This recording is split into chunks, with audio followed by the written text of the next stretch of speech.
I was never Miriam's daughter. Not truly.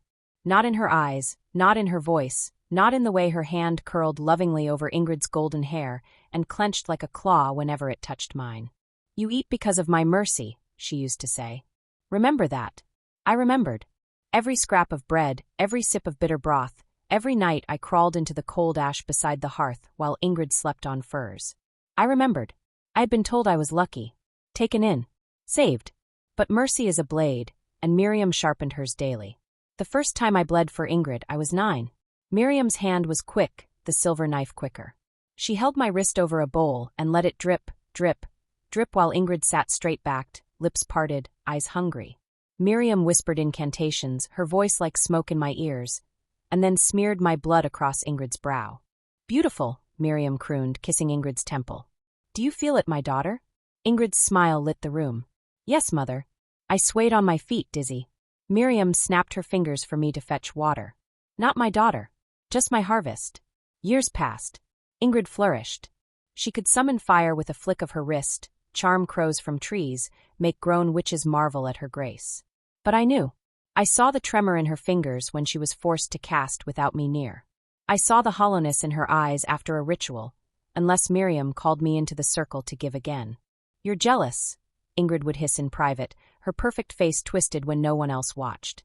"You're nothing but shadow. You think you're special? She chose me. She'll always choose me." Her laughter burned worse than fire.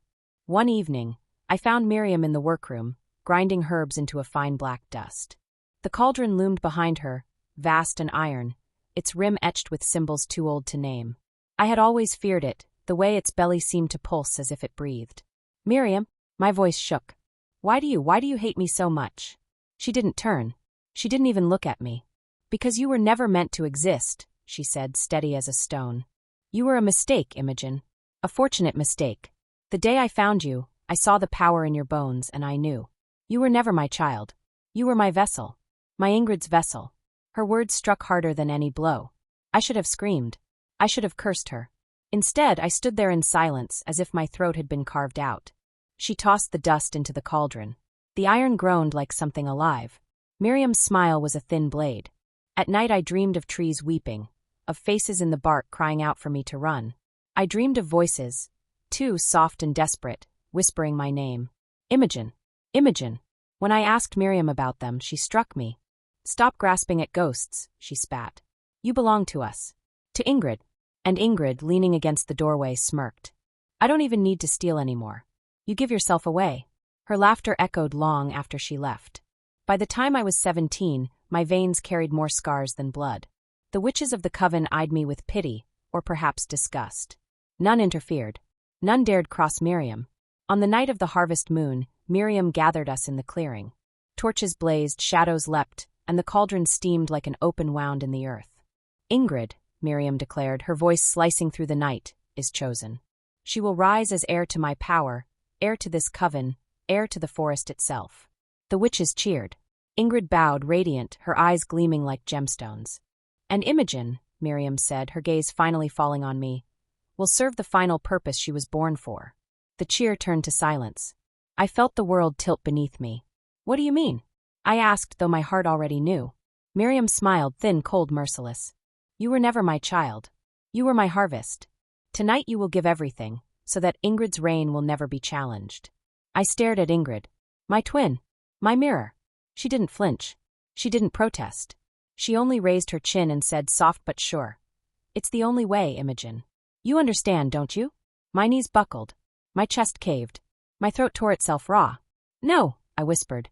"No, I don't understand. I have given everything. My blood. My strength. My life. Why isn't it enough?" Miriam's hand closed around my arm like iron. "Because you were never meant to keep it." And with the chanting of the coven swelling around us, they dragged me toward the cauldron. Its rim was hot beneath my palms, burning, searing. The steam smelled of iron and rot. My heart slammed like a hammer. "Miriam!" I screamed. "Please!" She pushed me down, her lips curling. "This is mercy, Imogen. Be grateful you could serve." Ingrid stepped forward, her face a mask of triumph and fear. "Goodbye, sister." The word sister cut deeper than the fire waiting below. And then, with one final shove, they threw me into the cauldron's maw. The world vanished in heat and darkness. The cauldron didn't kill me. Not at once. Not as they thought it would. The instant my body hit the boiling black, it should have torn me apart. Fire should have melted my skin, smoke should have swallowed my lungs. But the liquid clung to me like tar, thick and writhing, refusing to let me die. I sank, thrashing, choking, my ears full of the muffled roar of chants outside the iron belly. Strength to Ingrid. Life to Ingrid. Glory to Ingrid. Their voices beat against my skull until I thought it would split. I forced my head above the rim, gasping, the steam choking me. Through a haze of smoke, I saw Ingrid standing in the center of the clearing, radiant. Light burst from her palms, fire coiled at her wrists, and the coven cried out in ecstasy.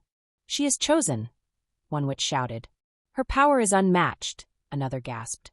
Miriam's hands gripped Ingrid's shoulders, her eyes shining like a zealot's. "Do you feel it, my daughter?" "Yes, mother." Ingrid's smile was triumphant, dazzling. "I feel everything." Her gaze fell on me, just for a heartbeat, as I clawed at the rim, shuddering, black liquid dripping from my face. There was no pity, no hesitation, only that soft, pitying cruelty I had seen my whole life. Then Miriam's hand pressed hard against my forehead, shoving me back under. I fought, thrashing, my nails splitting against the cauldron's iron lip. My screams bubbled in the tar. When I surfaced again, I was no longer pleading. "Thieves!" I spat, choking, my voice raw. "All of you. Every spell she casts is mine." Gasps rippled through the coven. The younger witches faltered, their chanting stuttering. One stepped back, whispering, "Is it true?" Miriam's head snapped toward her, eyes like daggers. "Do not listen. These are the lies of the dying. The harvest always shrieks when the blade bites. I am not a harvest." I shrieked. My arms shook as I clung to the rim. "I am your blood." "You are nothing," Miriam said, steady and merciless. "Nothing but a vessel. And tonight that vessel breaks." I turned to Ingrid, desperate. "Ingrid, please. We are sisters." For a moment, just a moment, her smile faltered. Her hands trembled, fire flickering weakly. My chest seized on that flicker of hope. But then she raised her chin, her eyes hardening. "You were never my sister. You were my shadow. And shadows vanish when the light rises." Her words sliced deeper than Miriam's knife ever had. The coven roared again, chanting louder, drowning me in their voices. My hope crumbled. Miriam leaned close, her breath hot against my ear as I clung to the rim. "You were never meant to live past this night, Imogen. Be grateful you can serve." Her hands closed around mine. She pried my fingers off the iron lip, one by one, smiling as she broke my grip. I screamed, lunged, begged. "Mother, please." But she only whispered, "I was never your mother." And with a shove I sank again. This time I went deeper. The black water wrapped around me, thick and searing. My skin bubbled. My chest convulsed as tar forced its way into my lungs. My body writhed, my legs kicked against nothing. But the bottom never came. The cauldron had no end. Instead, I felt things brush against me in the dark. Fingers? Roots? Bones? They scraped my legs, clutched at my arms, whispering with the voices of the dead. "She stole you. She cut you from the cradle. She made you her vessel." I screamed, bubbles tearing from my mouth. My chest burned, my skull throbbed. "Let me go." The whispers only laughed. I surfaced once more, vomiting tar onto the rim, and saw the coven's eyes locked on Ingrid. Her power blazed brighter than ever, dazzling fire wreathing her body, shadows bending to her will. "She is a goddess," cried one witch. "She carries us all." And Ingrid, radiant in the glow, raised her arms high. "It is done. She is gone. I am all that remains." Miriam's hand gripped her daughter's shoulder, her voice ringing with pride. "Yes, my child. At last, the world is yours." Not a single one looked at me. Not one. I was still there, burning, choking, clinging to life, and they acted as if I was already ash. I could not speak, could not beg. My throat was scorched raw, my nails cracked against the iron. My body convulsed, weaker with every heartbeat. And then I felt it, the first tug. Something in my chest pulled away, tearing free, rushing toward Ingrid. My magic, my life, being ripped out of me strand by strand. "No," I croaked, coughing black. "No, it's mine. Ingrid laughed, head thrown back, glory shining in her face. "I can feel her, mother. I can feel her power. It's all mine." The coven screamed their approval. And I, choking in the black, understood at last. This had never been about family. Not about love. Not about me. I was a vessel. A candle lit only to burn out. My whole life had been poured into Ingrid's chalice, and tonight they drank me dry. The last thing I saw before the tar swallowed me whole was Ingrid's blazing form, her arms stretched to the sky as the witches knelt before her. And Miriam, watching her with eyes of pure devotion. Neither of them spared me a glance. Not even to watch me die. The cauldron did not let me die. I fell and fell, deeper than the iron could possibly hold. The black tar wrapped my body, clinging, pulling me down into its endless belly. My chest convulsed, lungs drowning, skin blistering. And still I lived. Darkness pressed against me like stone. I screamed, but the sound was swallowed whole. Then I heard them. Whispers. Dozens, hundreds, thousands crawling into my ears, filling my skull until I thought it would split. We know you. We saw you. We watched. I twisted, thrashing, my limbs caught by unseen hands. Fingers? Bones? Roots? They scraped along my skin, cold and sharp, dragging me deeper. Let me go. I screamed, bubbles tearing from my lips. But the voices only laughed. The black thickened around me, and then the visions came.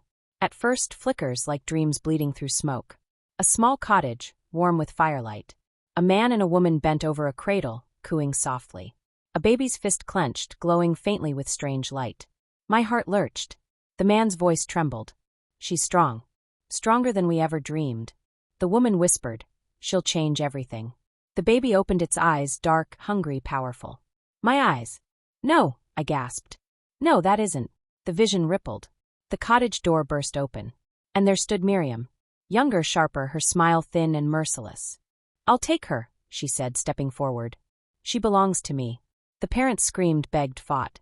Miriam whispered a word and their bodies withered, collapsing into dust before they hit the floor. The cradle rocked. The baby wailed. And Miriam leaned down, scooping me into her arms. The vision split apart, shattering like glass. I tumbled through smoke, my screams silent in the black. No, that's a lie. It's not true. The voices coiled closer, whispering, hissing, burning against my skull. Not lies. Truth. We saw. We watched. You were never hers. She stole you. She smothered your blood, your name, your past. She carved out your power, drop by drop, to feed her true daughter. I clawed at my head, shaking, sobbing. My nails tore at my scalp. No, I would have known. She made you forget. She buried the memories. She cut you open and stuffed you full of silence. That is her cruelty. Another vision seized me. I was small again, lying on the stone floor, my wrists bound with thorny rope. Miriam's knife slid across my arm, and the blood dripped into a crystal vial. She pressed the vial to Ingrid's lips like nectar. Drink, my darling, Miriam crooned. Ingrid, 8 years old, swallowed greedily. My power burned as it left me, a piece of myself torn away and poured into her mouth. She giggled. More, mother. Miriam's eyes glowed with pride. All you need. All you'll ever need. My body convulsed in the vision, small and weak. I tried to scream, but Miriam's hand pressed over my mouth, muffling the sound. I tore away from the vision, gasping in the dark, clutching my chest. My whole body shook with rage. She made me her sacrifice. She fed me to her child. Yes. And Ingrid she knew. She laughed. The voices hissed, all at once, rising into a chant. She laughed and laughed. I curled into myself, the black pressing tighter. My chest heaved with sobs, my teeth grinding. Why? Why me? Why did she choose me? The voices surged deeper now, rumbling like the earth. Because you were strong. Too strong. Stronger than Ingrid. Stronger than Miriam. She feared you. She caged you. She carved you hollow. But we saw. We watched. 1,000 unseen hands touched my skin, not pulling now, but holding, pressing, carving symbols into my flesh. My veins burned with black fire. My bones sang with agony. We are the cauldron. We are the judge. And we have chosen you. I screamed, my body arcing in the void. My veins glowed dark, my eyes filled with shadow, my breath scorched like ash. Chosen? I gasped, choking on black water. Yes. For what? The voices growled in unison, thunder rolling in my skull. Justice. The visions came again, faster now, shoving truth into me like daggers. Miriam standing before the coven, her lips smiling as she whispered. Imogen was born to be Ingrid's shadow. She was born to give. The witches nodding, silent, complicit, their faces pale but obedient. Ingrid smirking in private, whispering to me, You'll never be more than my shadow. That's all you were born for. Miriam's knife slicing me open again and again. My blood. My magic. My life. Always siphoned, always given. Always stolen. My heart clenched, breaking. My whole chest felt hollow, torn out. She was never my mother, I whispered. She was my thief. The voices hissed, satisfied. Now you see. The dark thickened, pressing closer, suffocating. I screamed again, fighting, clawing, but the voices didn't let me go. We do not kill. We judge. And we judge you worthy. The black water surged into my mouth, my lungs, my veins. I arched, shaking, burning. My body split apart, remade, reformed. When I opened my eyes, I was no longer drowning. I was standing, on a floor of bones in a cavern of shadows. The cauldron loomed above me, vast and infinite, its rim a burning circle of iron light. And around me, 1,000 shapes bowed low. Witches long dead. The cauldron-born. Their faces gaunt, their eyes hollow, their whispers endless. They looked at me as if I were their queen. I staggered, my skin seared with glowing black veins, my breath steaming in the dark. What am I? I rasped. The voices answered, one and many, a chorus of the damned. You are not vessel. You are not harvest. You are not shadow. You are judgment. I threw back my head and screamed, the sound splitting the darkness. The cauldron-born screamed with me, their voices shaking the cavern walls. For the first time in my life, I felt power that was mine. Not borrowed, not stolen, not drained. Mine. And above, I felt the witches still chanting for Ingrid, blind to what the cauldron had made beneath their feet. I smiled, teeth sharp, breath black. Let them worship, I whispered.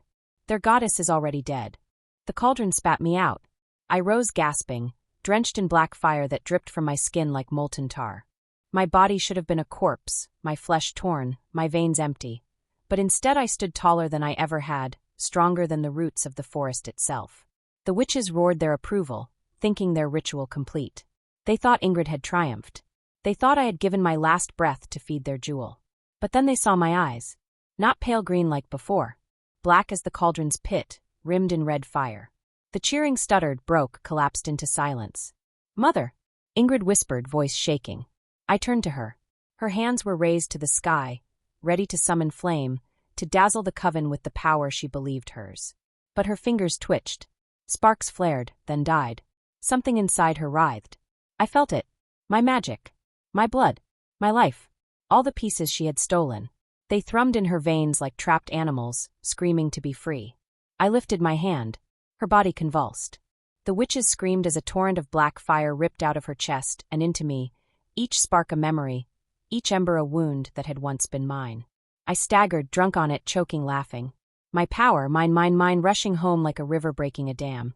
Ingrid fell to her knees, gasping like a dying child. Her lips trembled. No! Mother, help me! I smiled. Every mouthful you stole mine. The cauldron groaned behind me, a thunderous, ancient sound. Black mist spilled over its rim, seeping across the clearing. The ground trembled.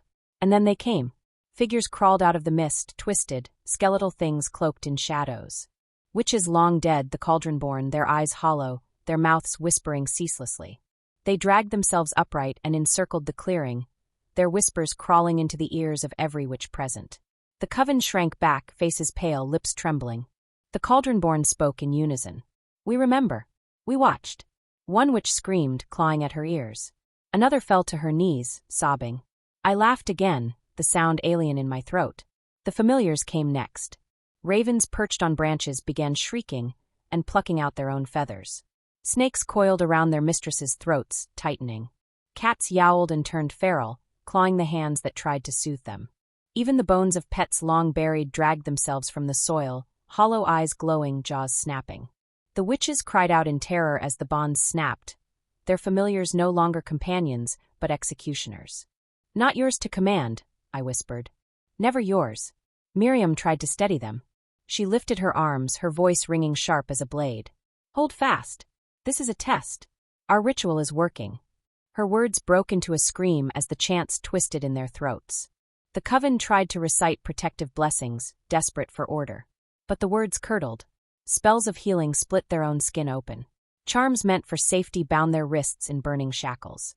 Their voices cracked into shrieks as the prayers they had wielded for years turned on them. Blood dripped from mouths. Charms glowed red-hot. The air stank of scorched herbs. Your prayers return to you, I said. Taste them. The cauldron surged again, and the clearing rippled like a pool.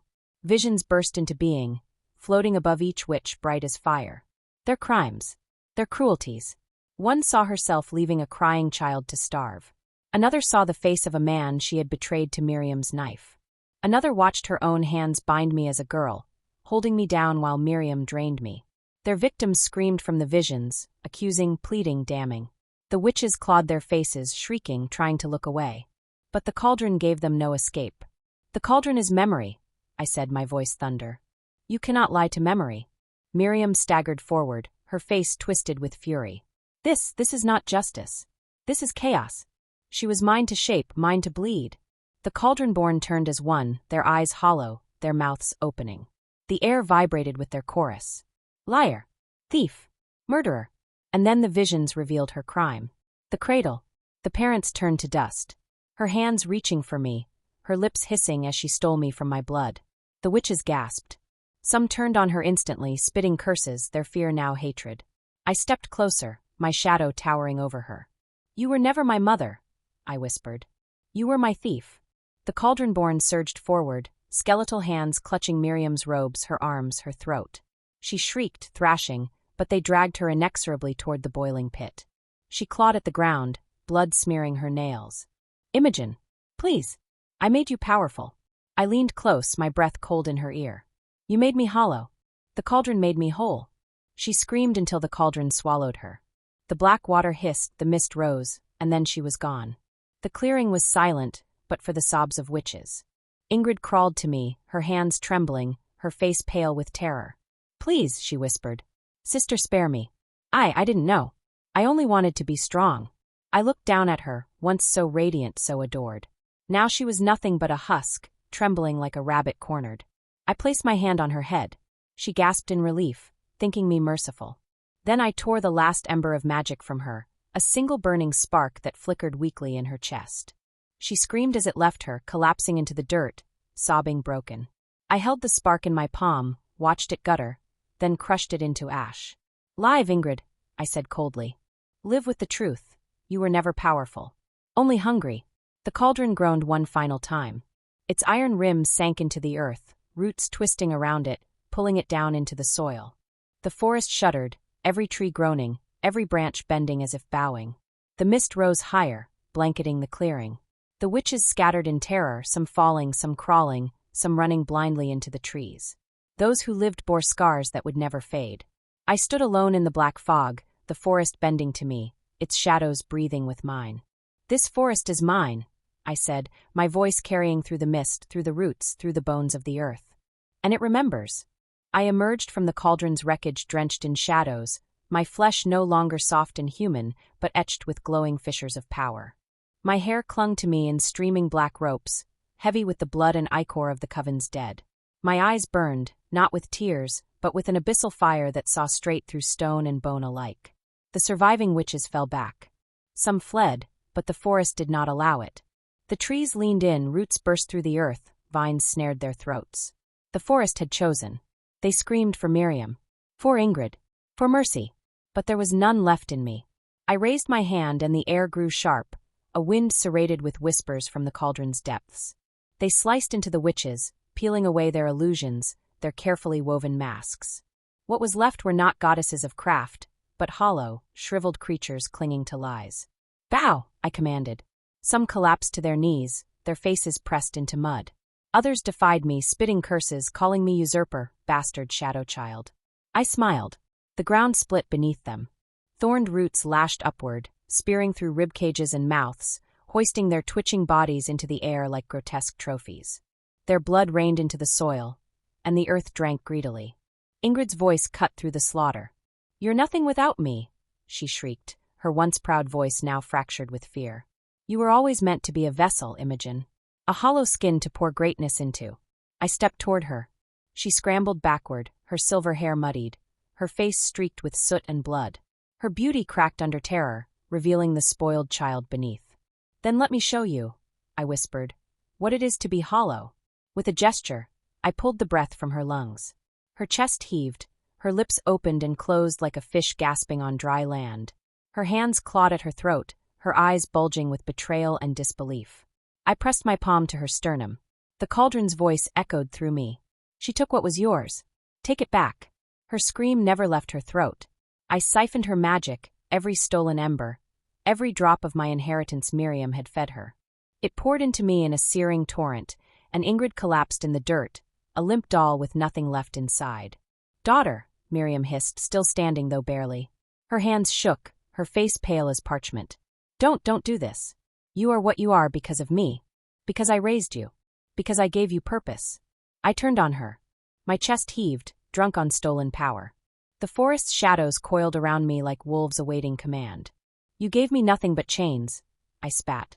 "You stole my birthright. You fed me to your precious daughter like scraps. And now, Miriam, mother, which..." My voice split into the cauldron's chorus, deeper, darker, endless. "You will join the roots."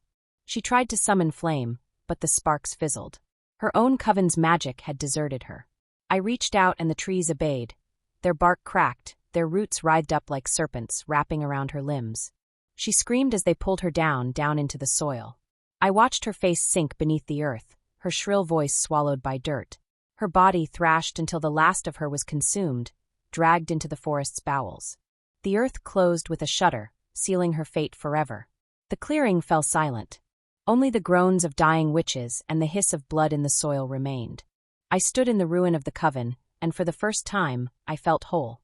The cauldron was gone, but its spirit lived in me. The forest bent to my will. The night itself whispered my name. Imogen, once the shadow twin, the discarded daughter, the vessel, was no more.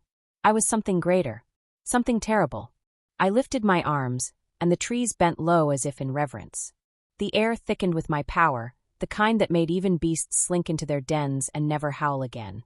Let the world whisper of this place. Let them call it cursed, haunted, damned. I would sit upon this soil as its sovereign. Not a daughter. Not a sister. Not a witch. But queen. And no one would dare step foot into my forest again. Epilogue, the tale by firelight. The tavern fire cracked and spat, shadows crawling along the timber walls. A hush fell over the room as the old man leaned closer, his single milky eye catching the flames. Children clutched their mothers, travelers held their mugs still. "You've all walked too close," he rasped, pointing his gnarled finger toward the black line of trees visible through the tavern's shutters. "The forest doesn't want you. It hasn't wanted anyone for near 50 years. A boy, braver than the rest, piped up. "But why, grandfather? Why does no one go there?" The old man's voice dropped, and the firelight seemed to dim with him. "Because it belongs to her." The word fell heavy as an axe. "They say once there was a coven, a grand one, feared across kingdoms. But the witches turned on their own, and the cauldron punished them. One rose from its ashes, the twin who was never meant to live. Imogen, they called her, though the name is hardly spoken now." He leaned closer, his breath smelling of smoke and rot. "She walks still, they say. A queen in shadow. Her eyes are embers in the dark. Her forest is her throne, and the roots are her crown. Step beneath those trees, and the earth will swallow you. Your screams will feed her roots, your soul will keep her company." The children whimpered. A woman crossed herself, though no god would answer. The old man sat back, his single eye blazing faintly in the fire's glow. "So remember this, young ones. Never step foot where the ground grows black, and the trees lean too near. For it is not the wolves or the shadows you must fear. It is the queen who waits, watching, always hungry. And she never forgives trespass." The fire sputtered, and for a heartbeat, the shutters rattled as if the forest outside had pressed its breath against the wood. No one spoke again that night. And if you've listened this far, she has already noticed you. Like this video, subscribe, and return before the Queen of Shadows decides to come looking.